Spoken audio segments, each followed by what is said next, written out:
Good morning, everyone. I have 3 minutes to discuss a course that at Cal takes me 15 weeks, and we're going to compress it down to 6 sessions in Lafayette. So in the case of the course in Lafayette, we're going to reduce it to basically 6 thematic elements.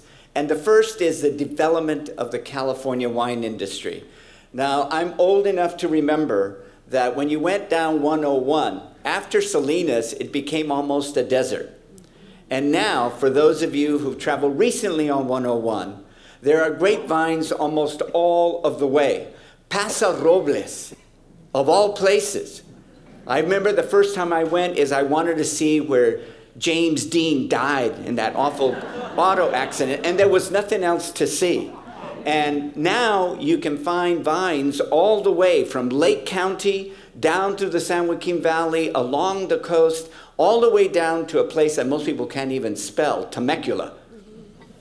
There was nothing there before.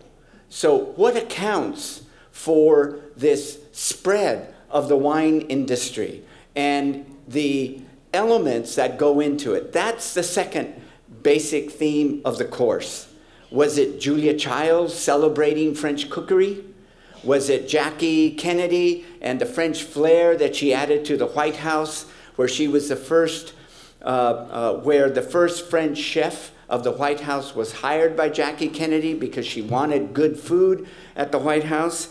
Was it the food revolution that began here in California, culminated by persons like Jeremiah Tower and Alice Waters? What are all those elements that accounts for this wine boom, especially given the fact that it is of such recent vintage compared to Burgundy, compared to Bordeaux, compared to Tuscany and Italy, etc., where they have centuries of a wine tradition? Why did it take so long in the case of California, given the fact that the missionaries, beginning in 1769 or so, were making wine in California, and yet it took until the 1970s for the wine boom to take place? What was going on in the United States, and what was going on particularly in California that accounts for that particular development? A third element or third theme will be the international dimension.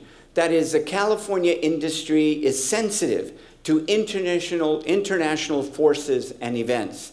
And yes, prohibition we'll discuss, but it's also important to take into account why the significance of that 1976 wine tasting, immortalized in a not so accurate film called Bottle Shock.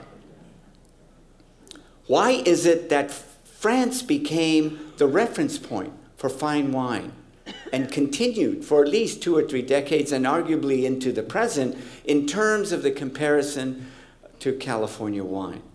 And that international dimension also involves the entry of foreign interest, corporate interest, into what had been a family-owned business. I'll cut some of my trip time in order to get to the last 2 themes here. The fourth is the imaginary of wine.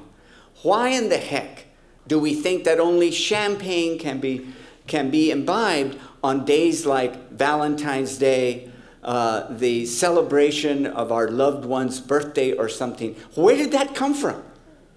I drink champagne every day. And many of you do too.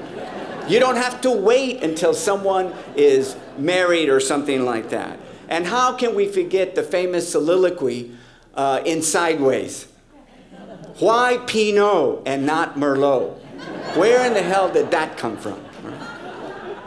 The fifth element is the repercussions of the wine industry. The performance of wine. Those of you who've gone wine tasting, you know that Highway 29 through Napa towards St. Helena on the weekends can be absolute murder. And then you get to the tasting room and it's almost like a temple. Why? Where? Why do we need this incredible site with gardens and fountains and so on to taste, quote unquote, good wine? You can come to my house and drink good wine, and it won't be a temple.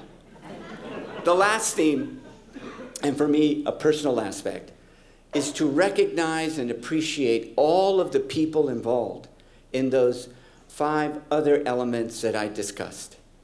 From the grape pickers to the vineyard managers, from the cellar masters to the winemakers.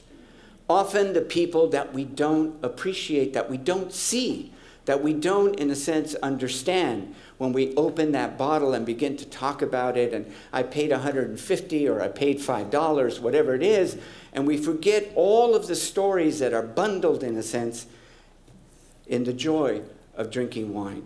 And yes, there will be wine tastings at every session. Okay? Sometimes in the middle of the session. Sometimes at the beginning of the session. But that's another matter.